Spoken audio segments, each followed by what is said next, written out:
سنن الصلاة مبينة وفروضها فاسأل شيوخ الفقه والإحسان فرض الصلاة ركوعها وسجودها ما إن تخالف فيهما رجلان. بسم الله الرحمن الرحيم.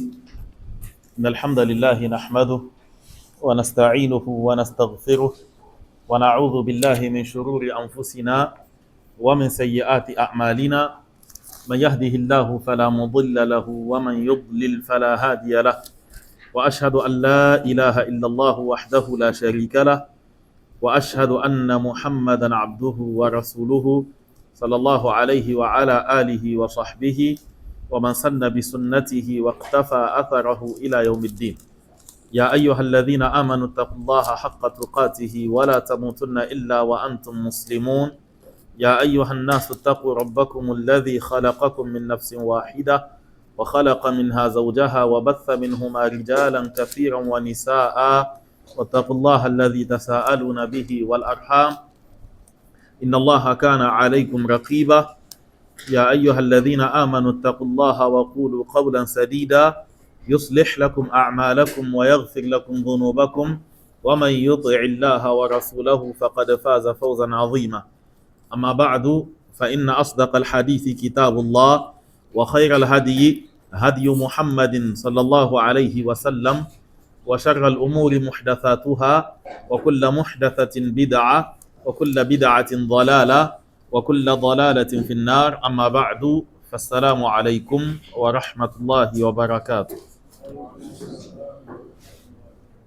Nous sommes donc aujourd'hui le premier du mois de Jumad al-Oula de l'an 1447 qui correspondrait donc au 23 octobre 2025. Nous sommes donc dans le livre Al-Wajizu fi fiqh as-sunnati wal kitab al-aziz. Nous sommes dans Kitab al-Salah et nous sommes en train de parler de Salat al-Tatawwu', les prières qui sont méritoires. Nous avions commencé donc lors de la séance passée à traiter la question du witr. Nous avons expliqué le sens du witr, le statut et les mérites du witr et l'heure à laquelle ou l'intervalle de temps pendant lequel le witr doit s'accomplir. Aujourd'hui, nous allons parler, Inch'Allah, de adad raka'at al-witri wa sifatuhu, le nombre de rakats de la prière de witr ainsi que la manière dont ces rakats s'accomplissent. Il dit aqallul witri raka'atun.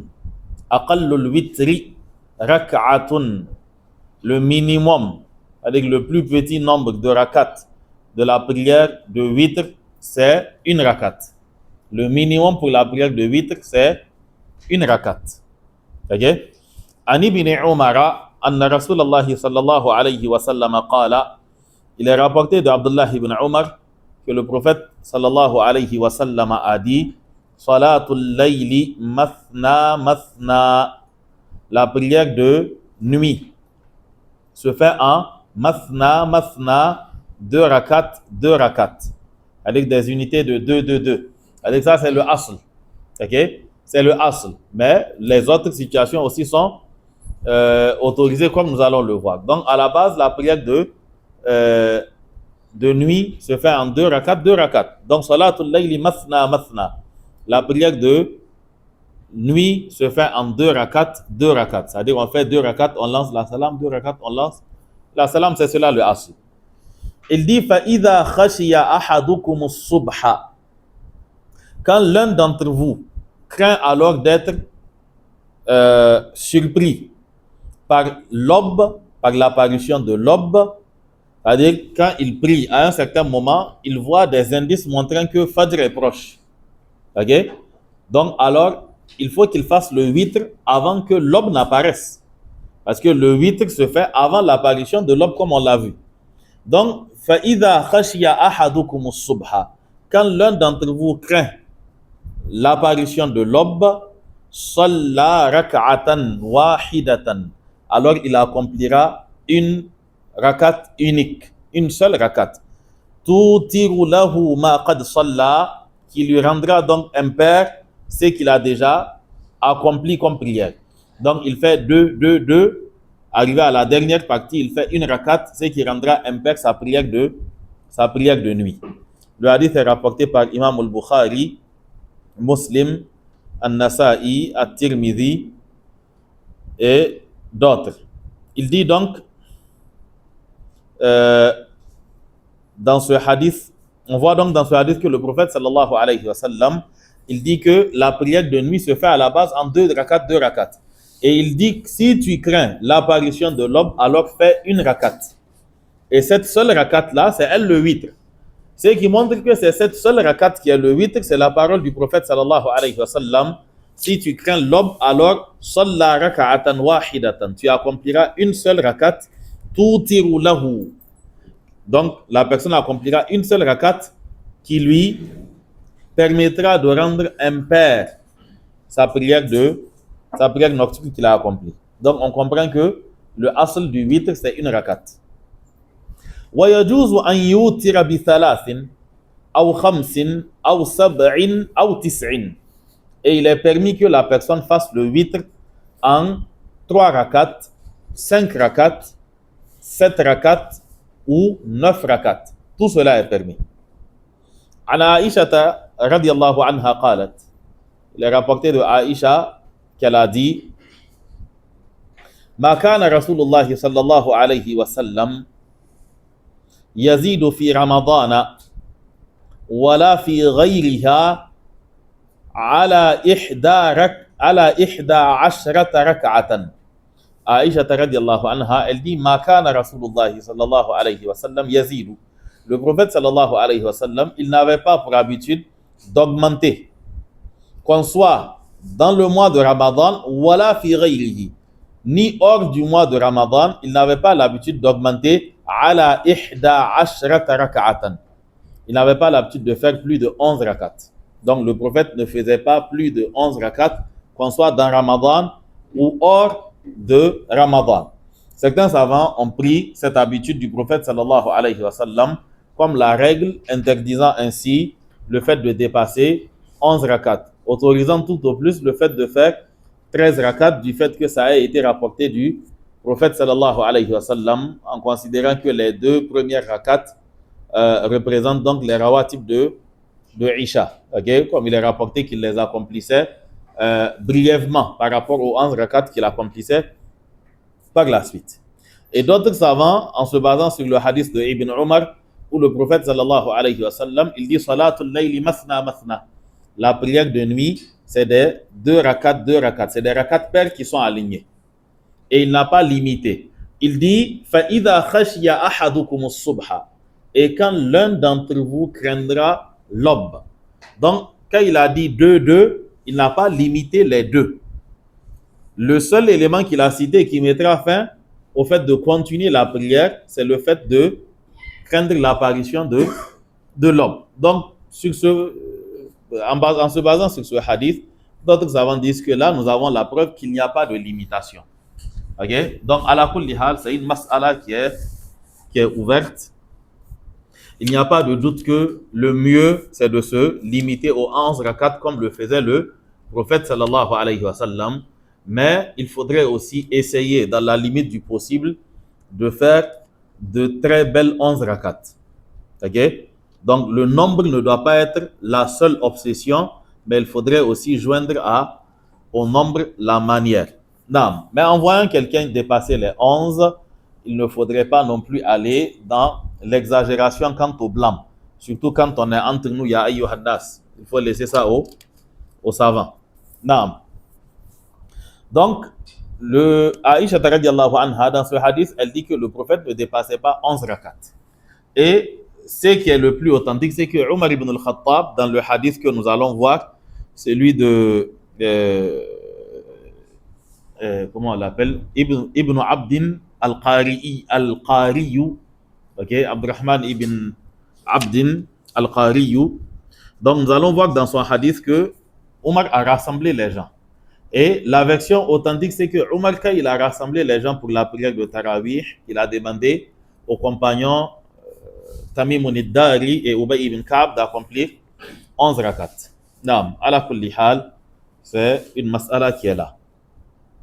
Donc le prophète sallallahu alayhi wa sallam Aïcha radiyallahu anha nous dit que ma kana yazidu fi ramadan wala fi ghayrihi ala 11 rak'atan. Il ne dépassait pas, qu'on soit dans Ramadan ou hors du mois de Ramadan, il ne dépassait pas 11 rakats. Yusalli arba'an. Elle dit, il a accompli 4 rakats. Elle s'adresse à celui qui lui a posé la question. Elle dit, Yusalli arba'an. Il a accompli 11 rakats. Elle lui dit, Fala tas'al an husnihinna wa tulihinna. Inutile de m'interroger sur leur beauté et leur durée. Ok? C'est-à-dire, leur durée et leur beauté est inimaginable. Les 4 rakats, il les accomplit correctement et en faisant de longues unités. Donc, Fala tas'al, n'interroge même pas an husnihinna, sur la beauté de ces 4 rakats, wa tulihinna, ainsi que leur durée. Thumma yusalli arba'an, et ensuite il faisait 4 rakats encore. Fala tas'al an husnihinna wa tulihinna, n'interroge pas sur leur beauté et leur durée. Thumma yusalli thalathan, et ensuite il accomplissait 4 rakats et 3 rakats. Okay? Donc il fait 4 et ensuite il fait 3. Donc il a fait 4 et ensuite il a augmenté une 3e rakat. Le hadith est rapporté par Imam al-Bukhari, Muslim, Abu Daoud et At-Tirmidhi. Et le hadith, il est naturellement muttafaqun alayhi. Wa anha qalat, il est encore rapporté d'elle, donc de Aïcha, qu'elle a dit. Donc dans ce hadith, vous voyez que le prophète a fait le witr en 3 rakats. Donc il est rapporté d'elle encore qu'elle dit que Kana Rasulullah sallallahu alayhi wa sallam yusalli min al-layli 13 raka'atan. Le prophète sallallahu alayhi wa sallam, il accomplissait la nuit 13 rakats. De l'autre côté, elle avait dit qu'il n'augmentait pas, qu'il ne dépassait pas les 11 rakats. Là, elle parlait de la prière de nuit. Ok? C'est-à-dire la prière facultative, sans le ratib de la prière de Isha. Ok? Donc, elle dit, il accomplissait 13 rakats. C'est ça? Yusalli min al-layl, il accomplissait la nuit 13 raka'atan. Il accomplissait 13 rakats. Yutiru min dhalika bi khamsin. Et parmi ces 13 rakats là, il consacrait 5 rakats comme étant la prière de witr. Ok? Yutiru min dhalika bi khamsin. De ces 13 rakats là, il faisait 5 rakats de witr. La yajlisu fi shay'in. Et pendant qu'il accomplissait les 5 rakats, il ne s'asseyait à aucun moment, illa fi akhiriha, sauf à la dernière, donc à la 5e rakat. Donc il fait les 4 rakats sans s'asseoir et c'est-à-dire qu'il ne s'assoit pas à la 2e, il ne s'assoit pas à la 4e, il attend d'être dans la 5e rakat pour s'asseoir. Wa anha qalat, il est encore rapporté d'elle qu'elle a dit Kunna nu'iddu lahu sallallahu alayhi wa sallam. Nous apprêtions pour lui, c'est-à-dire le prophète sallallahu alayhi wa sallam, siwakahu. Nous lui apprêtions donc son siwak. Wa tahurahu, ainsi que l'eau nécessaire pour sa purification. C'est-à-dire que ça, c'était avant qu'elle ne dorme. C'est-à-dire avant de dormir, ces femmes apprêtaient déjà son siwak et son eau. Ce n'est pas au réveil qu'il faut chercher ces choses-là. La vie commune a besoin d'organisation et de bonne planification. Donc, bien avant, je ne m'adresse pas aux célibataires, bien avant j'ai vu certains d'entre eux secouer la tête, quoi. Donc, bien avant de dormir, les femmes lui apprêtaient ces éléments-là. Le siwak était là, l'eau pour la purification aussi était disponible. Le prophète sallallahu alayhi wa sallam, son affaire de siwak, c'est pas du jeu. Ok? C'est-à-dire que le prophète sallallahu alayhi wa sallam, il utilisait le siwak avant toutes les prières. À la base. Parce que c'est ce qu'il a recommandé à sa communauté. Ou encore avant les ablutions. Et lui, c'était la première chose qu'il faisait aussi quand il rentrait chez lui, et c'était ce qu'il faisait aussi au réveil. Et c'était un des besoins qu'il avait exprimé quand il était sur son lit de mort, quand il a vu donc l'un des frères de Aïcha radiallahu anha avec un siwak. Donc Aïcha a pris le siwak, elle a remis cela au prophète sallallahu alayhi wa sallam. Et le siwak, c'est indispensable, même dans nos sociétés où les gens pensent qu'ils ont atteint un certain niveau de modernité. Tu sors de chez toi à 7 heures. Tu as pris le petit déjeuner, pain et sandwich, peut-être même sardines. Tu laisses ça, ça se fermente. Jour, tu viens prier avec les gens. Tu ne vas pas te brosser, c'est évident, tu ne te promets pas avec ta brosse à dents. Ok? Tu viens à la prière de jour, tu pries ainsi. Asr, tu pries ainsi. Maghrib, tu pries ainsi. Et si tu t'adonnes à un travail devant un ordinateur, pendant toute la journée, tu n'as parlé à personne. Donc, il y a eu toutes les décompositions possibles. Ça s'est fermenté, ça s'est avarié, ça s'est... Ok? Non. Donc, ces hadiths-là, quand on les lit, c'est pour les appliquer. On avait vu cela dans Sunan al-Fitra. Donc, quand on les lit, c'est pour les appliquer. C'est-à-dire qu'à la base, ici, vous tous qui êtes assis, vous n'êtes pas venus de la maison. Pratiquement personne n'est venu de la maison. Donc, logiquement, tout le monde doit avoir un siwak dans sa poche. Parce que la dernière fois où il a vu la maison, c'était le matin. Ok? Allah nous aide. Donc, à la kulli hal, Aïcha radiallahu anha, elle dit que kunna nu'iddu lahu siwakahu.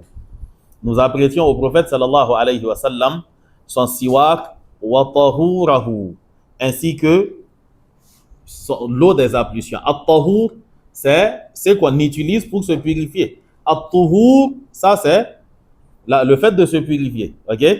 Donc, at-tahur kal-wadou, comme quand on dit al-wadou ou l'eau des ablutions. Ici, elle a dit tahur parce que c'est vague. Il se pourrait que ça soit l'eau des ablutions, il se pourrait que ça soit l'eau aussi pour le grand lavage. Donc, à la kulli hal, elle lui a prêté le siwak et l'eau nécessaire pour la purification. Donc, le prophète dormait et cela était déjà apprêté. فَيَبْعَثُهُ اللَّهُ مَا شَاءَ أَنْ يَبْعَثَهُ.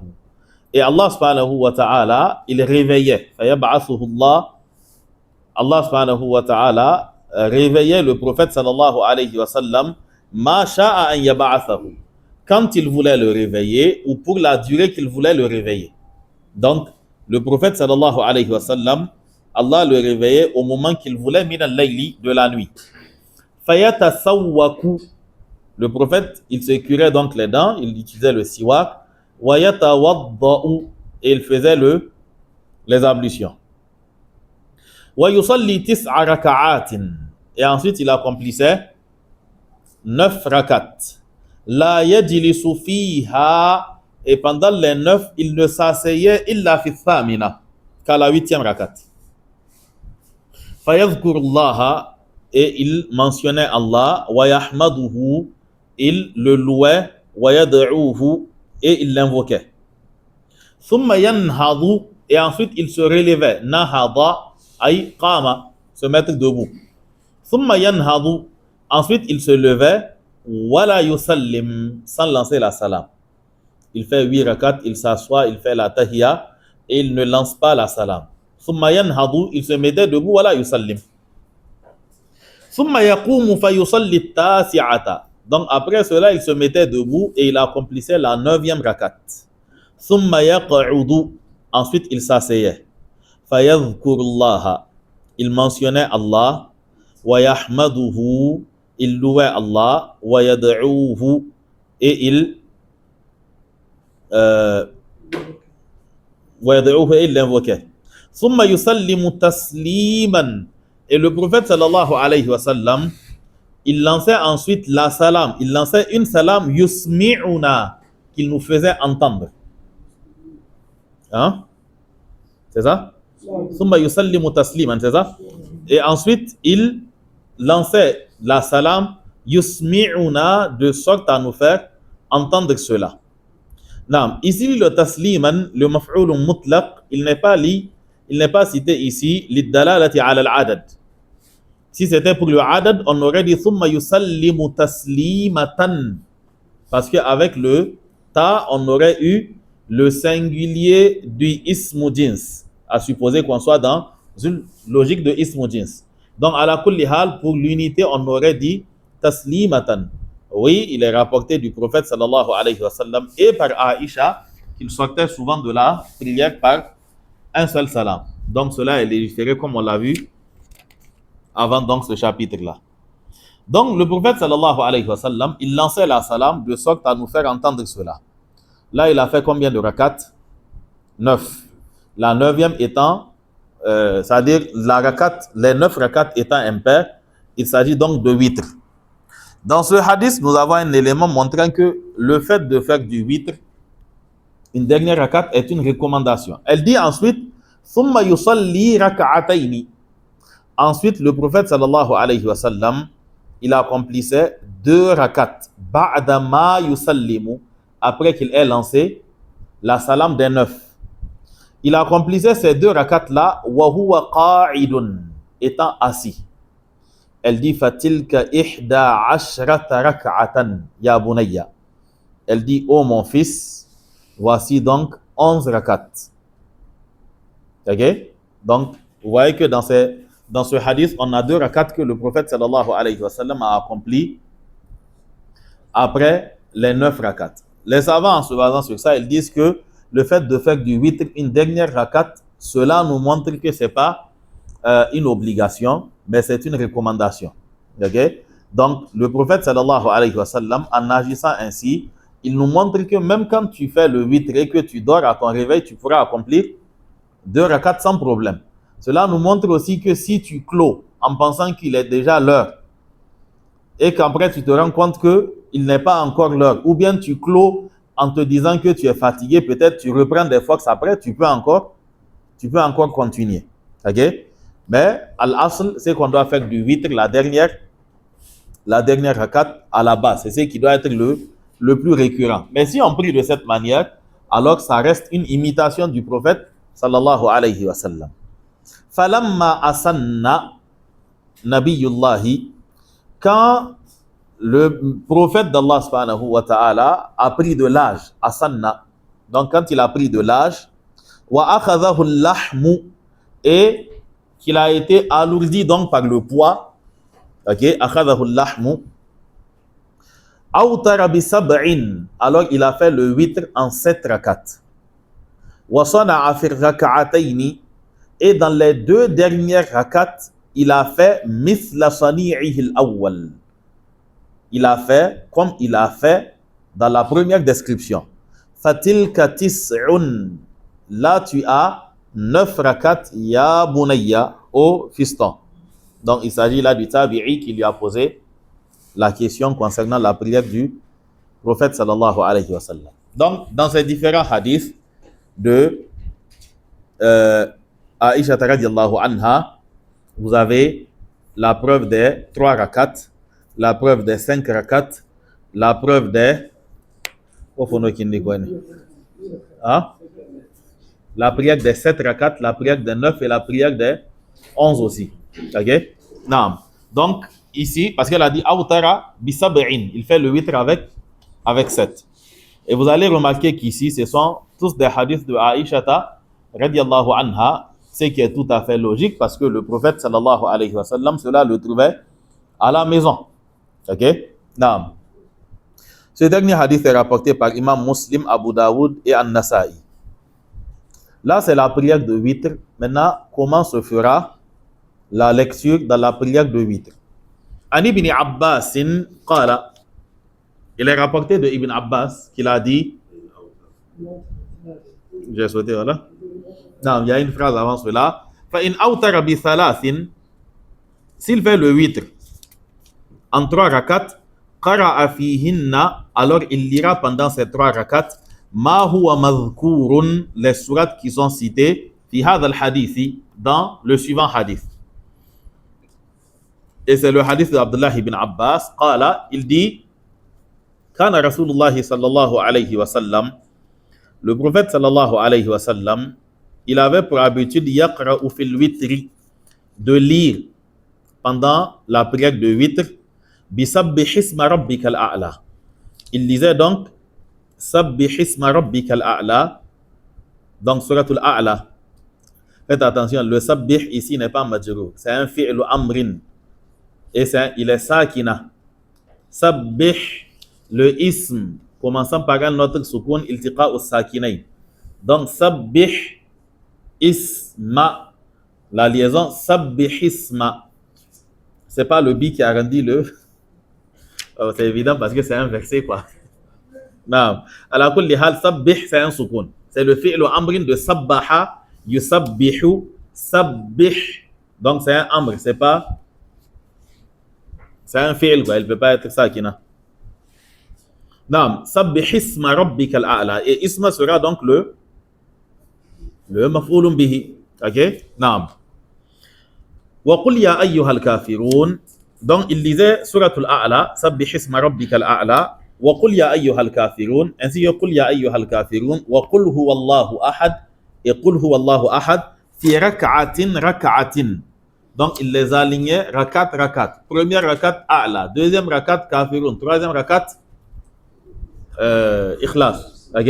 Maintenant, vous avez un autre ajout dans le hadith où il est dit wa qul ya ayyuhal kafirun wal mu'awwidhatayn, ainsi que les mu'awwidhatayn. Donc c'est un ajout qui a été authentifié par certains savants. OK? Donc la première sabbih, la deuxième kafirun, la troisième qul huwallahu ahad, ensuite les deux, donc nas et falaq et nas. OK? Donc qul ya ayyuhal kafirun, je reprends, sabbih isma rabbikal a'la, première rakat, qul ya ayyuhal kafirun, deuxième rakat, et dans la troisième rakat, qul huwallahu ahad, qul a'udhu bi rabbil falaq et qul a'udhu bi rabbin nas. OK? Naam. Maintenant, les savants se sont posé la question, et dans le cas où la personne fait plus de 3 rakats, parce que vous voyez que ici, l'auteur, il a cité les sourates à lire seulement dans le cas des 3 rakats. Maintenant, est-ce à dire que c'est lui qui fait, par exemple, 9 rakats? Quand il fera 6 rakats, est-ce que dans les 3 dernières, il devra lire ces 3 sourates-là? Ou bien qu'est-ce qu'il doit faire? Alors, il y a une largesse qui est donnée, même dans le cas où tu fais le witr en 3 rakats, de temps à autre, surtout pendant le mois de Ramadan, il est bien, afin de ne pas laisser les gens croire que nécessairement ce sont ces sourates qu'il faut lire, il est bien de faire exception. Le prophète sallallahu alayhi wa sallam, il l'a déjà fait en lisant une centaine de versets de la sourate An-Nisa lors de la prière de witr. Okay? Donc, souvent, il faut un peu faire dérogation à la règle afin de faire comprendre aux gens qu'il n'y a pas que cette manière de faire, afin qu'ils ne condamnent pas celui qu'ils verront donc faire autrement. Non. Le hadith est rapporté par At-Tirmidhi, An-Nasa'i, Biziyadatin fi awwalihi. An-Nasa'i l'a rapporté avec un ajout au début. Non. Donc, Al-Qunutu fil witr. Al-Qunutu fil witri, le fait de faire le qunut dans la prière de witr. C'est une sunna de faire souvent le qunut dans la prière de witr. Okay? L'ajout souvent, c'est dû au fait que le witr n'a été rapporté que par Al-Hassan ibn Ali, le petit-fils du prophète sallallahu alayhi wa sallam. J'ai dit quoi? Le qunut dans le witr. Okay? Donc, il est recommandé de faire le qunut dans le witr souvent parce que ce n'est pas lié forcément au witr. C'est-à-dire que le witr peut s'accomplir sans le qunut. Mais souvent, il est recommandé de mettre le qunut dans le witr. Et la raison pour laquelle on dit souvent, c'est parce que cela a été rapporté seulement par Al-Hassan. Les autres qui ont rapporté le witr ne l'ont pas cité. Ok? Donc, c'est une chose qui est légiférée. Al-Qunutu fil witri, le fait de faire le qunut dans le witr. An al-Hassan ibn Ali radiyallahu anhu qala. Al-Hassan ibn Ali radiyallahu anhu, donc petit-fils du prophète sallallahu alayhi wa sallam, il dit Allamani Rasulullah sallallahu alayhi wa sallam. Le messager d'Allah m'a informé kalimatin, des propos. Aquluhunna fil witri. Des propos que je dois dire dans la prière de witr. Allahumma hdini fi man hadait. Oh Allah, guide-moi parmi ceux que tu as guidés. Wa afini fi man afait. Oh Allah, préserve-moi parmi ceux que tu as préservés. Donc, wa tawallani fi man tawallait. Et mets-moi parmi ceux que tu as pris comme alliés. Wa barik li fi ma atait. Et bénis-moi ce que tu m'as accordé. Wa qini sharra ma qadait. Mets-moi à l'abri du mal que tu as prédestiné. Fa innaka taqdi, c'est toi qui décrètes, wala yuqda alayk, et nul ne peut décréter contre toi. Fa innahu la yadhillu man walayt. Comment? Wa innahu, j'ai dit autre chose? Wa innahu la yadhillu man walayt. Car celui qui te prend pour allié ne subira pas l'humiliation. La yadhillu man walayt. Dhalla, rabaisser. Wala, prendre comme allié. Fa innahu, wa innahu la yadhillu man walayt. Et ne sera pas humilié celui qui te prend pour allié.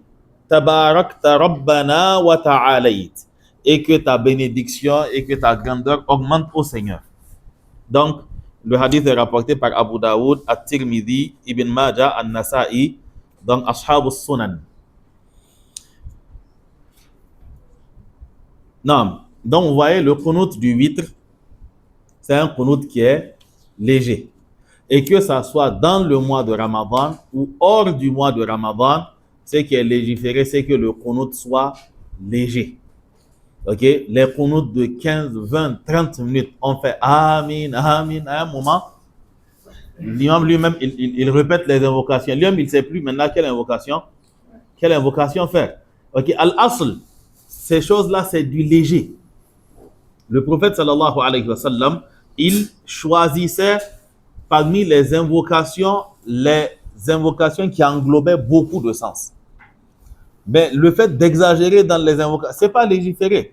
Allahumma inna nas'aluka bi kulli alifin ajra wa bi kulli ba'in baraka wa bi kulli ta'in tawba wa bi kulli fa'in thawab. Tu vas nous réciter les 28 lettres de l'alphabet. C'est pour cela que le prophète sallallahu alayhi wa sallam, dans le hadith d'Abdullah ibn Mughaffal, il dit qu'il y aura dans la communauté des gens qui vont exagérer dans l'invocation. Parce qu'il a, Abdullah ibn Mughaffal, quand le prophète a dit ça, il n'avait pas vu comment ça allait se faire. Il a entendu son enfant, après le prophète sallallahu alayhi wa sallam, faire une invocation bizarre. Oh Allah, inni as'aluka al-qasr al-abyada fil jannati idha dakhaltuha. Je te demande, en yamin al-jannah, je te demande de m'accorder le palais blanc qui est à droite dans le paradis quand je vais rentrer. Son père lui dit, aie pitié de toi, c'est quel palais blanc qui est à droite du... Il dit, demande le paradis et demande à Allah de t'accorder le paradis et demande protection contre l'enfer. Tu es en train de demander un palais blanc qui serait à droite ou à gauche. Donc, on n'exagère pas dans les invocations du qunut. On se contente on va directement à l'essentiel. Ok? On ne tourne pas. Vous voyez que cette invocation-là, ça fait quelques lignes seulement. Mais on comprend qu'on est dans le mois de Ramadan. Et les savants sont d'accord sur le fait que Ramadan, c'est un mois où on doit beaucoup invoquer. Mais il ne faut pas exagérer dans les invocations. Ok? Quand on dit exagérer, ce n'est pas parce qu'il y a une limitation dans les invocations. Quand tu seras en train d'invoquer seul et que tu n'es pas l'imam par exemple et que ce n'est pas dans le qunut, personne ne t'empêche. Invoque de minuit jusqu'à 5 heures du matin. Mais quand il s'agit d'un acte où il y a des règles, tu dois t'en tenir à ces règles-là. Ok? Non. Donc, le hadith, on l'a déjà dit, il est rapporté par Ashab al-Sunan. Donc de là, nous comprenons que le witr est légiféré. Et nous comprenons aussi que cette parole-là, Allahumma hdini fi man hadait, c'est le qunut du witr. Quand on fait qunut linnazila, pour une calamité qui est descendue, on ne va pas venir dire Allahumma hdini fi man hadait. Ok, nous allons le voir tout de suite, Inch'Allah. Il dit wa sunnatu fi hadha al-qunuti. La sunna, c'est ça? Wa sunnatu fi hadha al-qunuti. La sunna dans ce kunut là. Quel kunut? Du witr. OK? La sunna dans ce kunut du witr, an yakuna qabla ar-ruku'i. C'est qu'il soit fait avant le ruku. La sunna pour la prière du witr, le kunut se fait avant le ruku. Les hadiths Ubay ibn Ka'b, à cause du hadith de Ubay ibn Ka'b, anna Rasulallah sallallahu alayhi wa sallam qanata fil witri qabla ar-ruku'i. OK? Ubay ibn Ka'b, donc c'était l'un des compagnons à qui Omar a confié la direction donc de la prière de Tarawih. Il dit que le messager d'Allah sallallahu alayhi wa sallam qanata fil witri. Il a fait le qunut dans le witr qabla ar-ruku, avant le ruku. Le hadith est rapporté par Abu Daoud et les Sahih. OK? C'est dans la prière obligatoire, comme Abu Hurayrah radiyallahu anhu le rapporte. C'est dans la prière obligatoire que le qunut a lieu après Sami Allahu liman hamida Rabbana wa lakal hamd. Le qunut qu'on fait en cas de calamité. Mais dans la prière de witr, ça se fait avant le ruku. Même s'il y a une dérogation ou bien je dirais une certaine facilitation sur la question au niveau des savants, quand tu es dans une localité où les gens se sont habitués à faire cela après le ruku, pour ne pas s'aimer la zizanie. Bon, souvent c'est que ça, la zizanie, les gens ne vont pas comprendre quoi. OK? C'est-à-dire que si on les suit, on ne va jamais appliquer ça quoi. Mais il faudrait que l'application soit précédée d'une explication. C'est-à-dire expliquer aux gens que normalement, ça doit se faire à tel endroit, mais nous sommes tous tombés dans l'erreur. Il y a des choses, tout le monde a fait ça. Hein. C'est pas... C'est-à-dire que c'est après tu te rends compte que ça ne se fait pas. Sinon, c'est ce qui est fait par tout le monde, quoi. Non. Donc, il dit, voilà, yushra'ul qunut. J'ai rien sauté, quoi. Il dit, voilà, yushra'ul qunut fil faridati illa fin nazilati. Et le qunut n'est légiféré dans une prière obligatoire que lors de calamité. C'est qu'on appelle an-nazila. C'est al-musibatu nazila.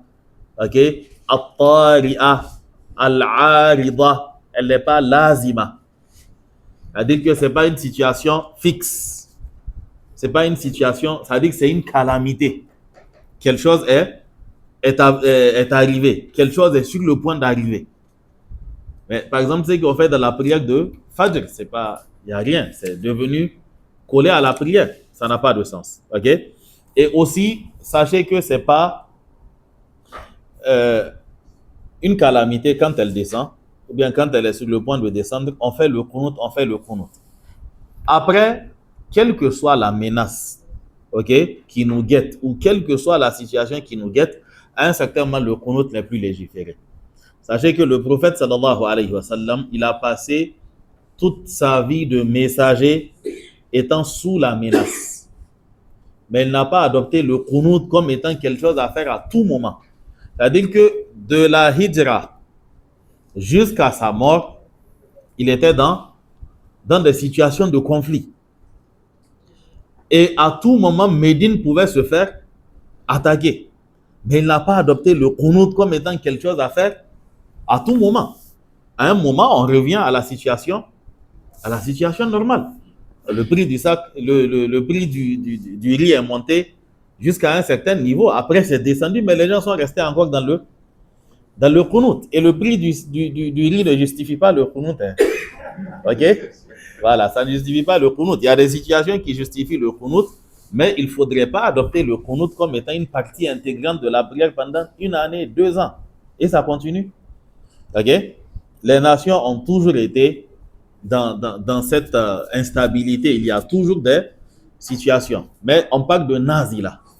Non.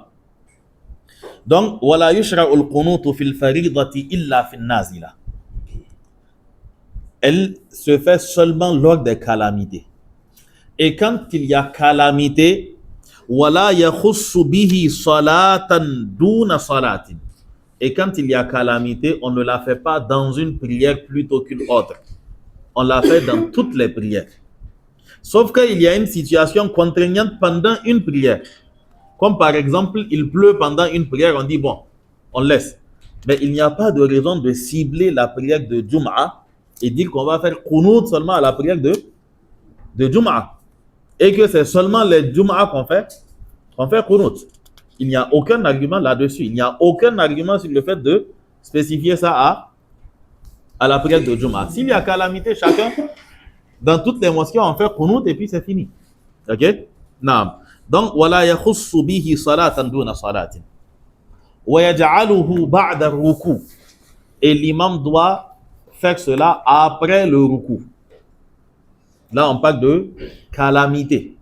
Et les invocations, c'est-à-dire, quand il y a calamité et qu'on fait le qunut, pendant les qunut des calamités, tu ne vas pas venir demander wala shaban illa zawajta, wala ba'idan illa qarrabta, wala ça. C'est pas pour ça qu'on s'est réunis. Tu pries, c'est-à-dire que tu glorifies Allah, tu pries sur le prophète, Allahumma alayka bi fula, Allahumma alayka bihim, Allahumma ansurna alayhim, Allahumma, ainsi de suite. On va directement à l'essentiel, on ne va pas venir tourner encore dans des invocations qui n'ont pas de lien avec la Rabbana hablana min azwajina wa dhurriyyatina. Toi, tu parles de calamité, tu parles de... Ok? Donc, quand il y a calamité, on va directement à l'essentiel. On va directement à l'essentiel. C'est-à-dire que c'est des invocations de 2-3 minutes. Pas des invocations où on invoque tout et rien. Ok? On va directement à l'essentiel.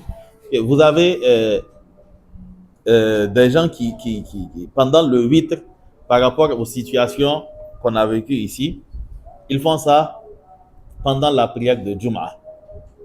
Et lors de la prière, vous connaissez très bien nos mosquées. Lors de la prière de Jum'a, moins d'un tiers sont dans la mosquée. C'est-à-dire que tout le monde est au soleil. On finit la prière de Jum'a, on fait les 2 rakats de la prière, on finit la khutbah, les 2 rakats, et à la dernière rakat, il vous retient là-bas pendant 15 minutes. Il est en train de faire le qunut. 15 minutes de qunut au soleil. À un moment, personne ne dit Amin, sauf ceux qui sont dans la mosquée. Ok? Moi, j'ai été personnellement témoin oculaire de ça. Et à la fin de la prière, tout le monde s'est levé avec les... Hein? Non, donc, yassiru wala tu'assiru. Facilitez les choses aux gens et ne leur compliquez pas la chose. Non, qu'Allah nous aide. Donc, ça se fait dans les différentes prières et ça se fait de manière assez c'est-à-dire de manière concise, quoi. Ça doit être précis, ça doit pas être vraiment précis. C'est une situation à laquelle on fait face, tu demandes cela. Le prophète sallallahu alayhi wa sallam, quand il a fait le qunut, en invoquant sur des individus, ok, Allahumma alayka bi fulan, Allahumma, c'est-à-dire Allah lui a dit là, on n'invoque pas sur les individus, ok, on n'invoque pas sur une personne précise, quoi. C'est-à-dire que tu ne peux pas dire Allah maudit un tel. Tu ne peux pas dire Allah, c'est-à-dire que tu ne précises pas, tu ne maudis pas une personne précise, quoi. Allah lui a révélé le verset Laysa laka min al-amri shay'un aw yatuba alayhim aw yu'adhibahum fa innahum zalimun. Donc Allah lui a dit là, Laysa laka min al-amri shay'un. Cette situation, cette affaire ne te revient pas. C'est-à-dire le fait qu'il les châtie ou le fait qu'il leur fasse subir telle chose ou telle autre, c'est pas à toi de décider. Ok? Non. Donc, à la kulli hal, le prophète sallallahu alayhi wa sallam, il pactait directement à l'essentiel. Et il faisait le qunut après le ruku. An Abi Hurayrata radiyallahu anhu, anna Rasulallah sallallahu alayhi wa sallam, d'après Abu Hurayra, le prophète sallallahu alayhi wa sallam, kana idha arada an yad'uwa ala ahadin. Quand le prophète sallallahu alayhi wa sallam voulait invoquer contre quelqu'un, أو يدعو لأحد, ou qu'il voulait invoquer pour quelqu'un. C'est-à-dire soit il voulait invoquer contre les mécréants qui persécutaient les musulmans, ou il voulait invoquer pour les musulmans qui étaient persécutés afin qu'Allah les aide. Qanata, il faisait le qunut ba'da ruku', après le ruku'. Le hadith est rapporté par Al-Bukhari. Il dit amma al-qunut fil fajr abadan, quant au fait de faire le qunut dans la prière de fajr de manière continuelle, quoi, à chaque fois, il dit fa bid'atun, c'est une bid'a. Kama sarraha bidhalika ashabu rasulillahi sallallahu alayhi wa sallam, comme cela a été clairement dit par les compagnons du prophète sallallahu alayhi wa sallam.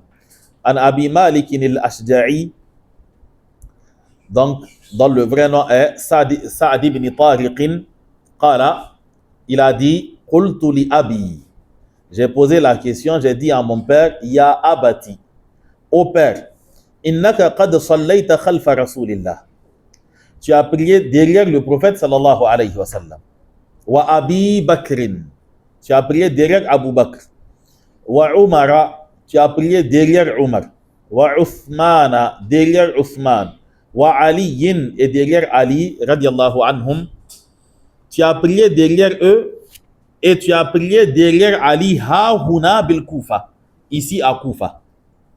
Ok? Les autres, il a prié derrière eux à Médine. Et tu as prié derrière Ali ici à Kufa. Parce ils étaient à Kufa. Il dit,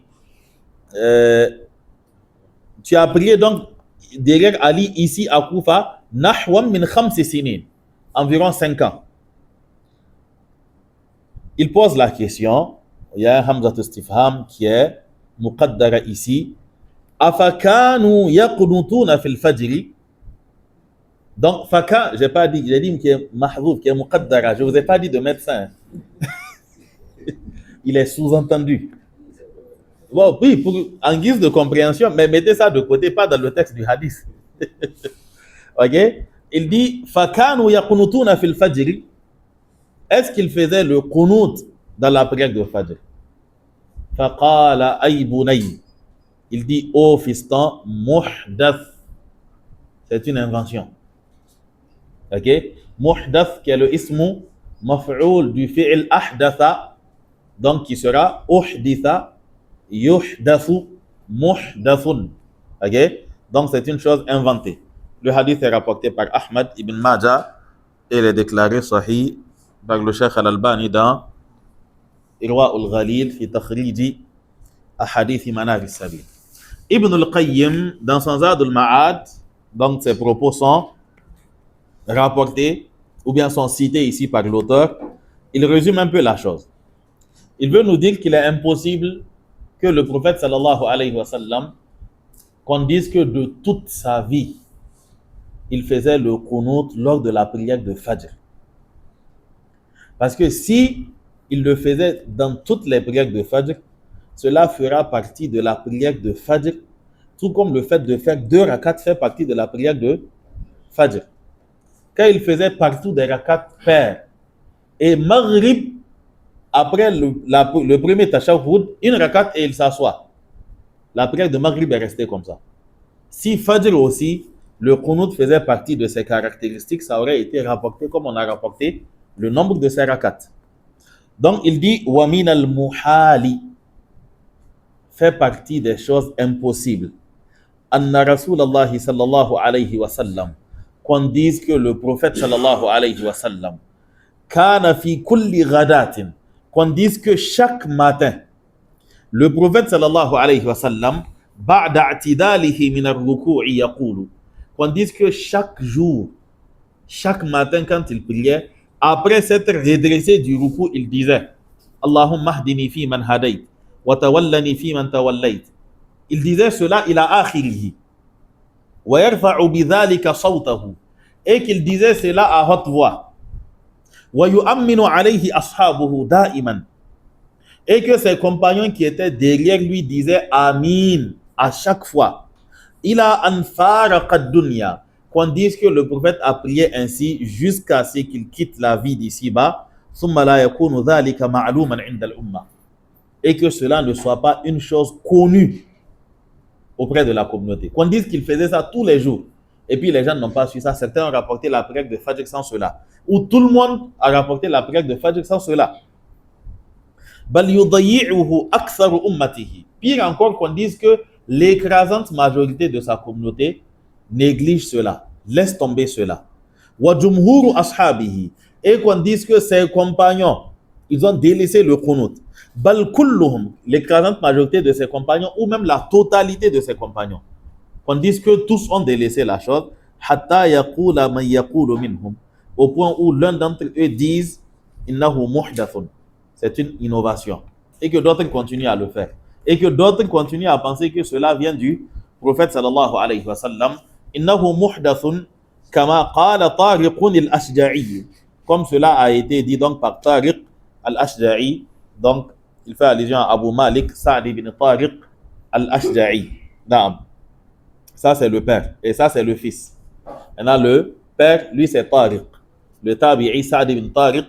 Abu Malik, c'est lui qui a rapporté donc le hadith an abihi. Il a rapporté de son père Tariq al-Ashja'i. Le hadith ou bien les propos de Ibn al-Qayyim sont tenus donc dans son document Zad al-Ma'ad au volume 1, la page 271. Donc, vous voyez ce document de Zad de Ibn al-Qayyim. Ibn al-Qayyim, donc juste en guise d'anecdote, il partait. Ibn al-Qayyim, c'est un savant du 7e, 8e siècle. Okay? Il est décédé en l'an 700 et quelques. Il partait à la Mecque. Donc, il a quitté Cham, il partait à la Mecque. Et il avait estimé le trajet pour une certaine durée, quoi. Mais en partant, parce qu'il devait faire ça à pied, en partant, il a croisé des gens qui l'ont pris et qui l'ont fait parvenir donc à la Mecque. Et il est arrivé donc avant la période qu'il avait prévue. À la Mecque ou à Médine, je ne me rappelle. À la Mecque, je pense bien. Okay? Donc, quand il est arrivé là-bas, le Hajj n'avait pas encore commencé. Donc, il s'est dit qu'au lieu de rester à attendre le Hajj, qu'il va écrire un livre. Et c'est dans ça qu'il a écrit le document Zad al-Ma'ad fi hadi khayr al-ibad. Et le document, ça fait 8 volumes. Mu'assasatul Risala, l'édition de Mu'assasatul Risala, c'est en 8 volumes. C'est-à-dire, bon, c'est un passe-temps juste. Ok? Parce que la chose, elle est dans sa tête. Il n'y avait pas de PC.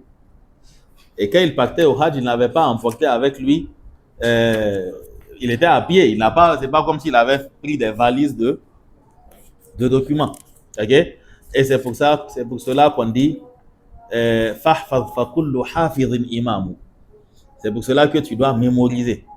Parce que tu ne sais pas dans quelle situation tu vas te retrouver. Avant lui, son enseignant Ibn Taymiyyah, beaucoup de ses documents, c'est Al-Aqidatul Wasitiyya, c'est un des juges de Wasit qui lui a posé la question. Il a écrit le document entre deux prières, entre Asr et Maghrib ou bien quelque chose comme ça. C'est-à-dire que la question lui a été posée. Voilà, il dit, bon, je vais t'écrire une lettre, et puis il a écrit accidentellement Al-Aqidatul Al-Wasitiyya, quoi. C'est-à-dire que c'est à une question, il répond, et finalement, bon, on se rend compte que c'est tout un livre. Okay? Ou bien Ibn Hajar al-Asqalani, qui a écrit Boulough al-Maram pour son enfant, quoi. Il l'a écrit pour son fils, afin que son fils le mémorise, quoi. Là, vous voyez, la chose est devenue un jeu façon, quoi. C'est parce que Abu Yabi Jiki, quoi. Donc, c'est dans le sang, c'est dans la chair, c'est. Voilà. Non. Qu'Allah nous aide. Donc, ici, on comprend que le fait de faire le qunut dans la prière de Fajr, sans qu'il n'y ait de raison, et seulement dans la prière de Fajr, et dans toutes les prières de Fajr, il n'y a pas de doute que c'est une innovation. Et pire encore, nous avons une autre version ici. C'est que quand il finit de lire la sourate Alaysa Allahu bi ahkamil hakimin, par exemple, il se tait. Et tout le monde se tait. Bon, enfin, il dit quelque chose. Bon, certains disent quelque chose. Ok? Certains disent quelque chose. Et après quelques secondes, on fait le On fait le ruku. Ok? Dans une mosquée, une fois, les gens se sont posé la question, quand l'imam se tait, qu'est-ce qu'il dit? Parce que l'imam n'était pas venu et quelqu'un est rentré devant pour diriger la prière. Naturellement, tu vas te taire comme tout le monde se tait. Mais bon, beaucoup ne savent pas que quelque chose est répété pendant cette posture-là. Hein. Donc, naturellement, il sait aussi tu. Donc, cela n'est pas du tout logique. Un qunut dans une prière où il y a des fidèles derrière toi, si tu te tais, quel est l'intérêt de faire le qunut là-bas? Et si tu fais le qunut sans qu'ils n'entendent, et eux-mêmes ils ne savent pas, c'est que tu es en train de dire que c'est pas logique. Ok? Et dans tous les cas, ça c'est un autre niveau encore dans l'erreur. Le simple fait de le faire avec les gens qui disent Amin, c'est une erreur déjà. Maintenant, le fait de le faire avec cette configuration, il n'y a pas de doute que cela représente encore une plus grande erreur. Non. Donc, nous allons arrêter ici dans le document de Al-Wajiz. La prochaine fois, Inch'Allah, nous allons continuer avec Qiyamul Layli. Comment se fait donc la prière nocturne? Bismillahi ta'ala. Naam. سبحانك اللهم وبحمدك أشهد أن لا إله إلا أنت أستغفرك وأتوب إليك السلام عليكم ورحمة الله. Donc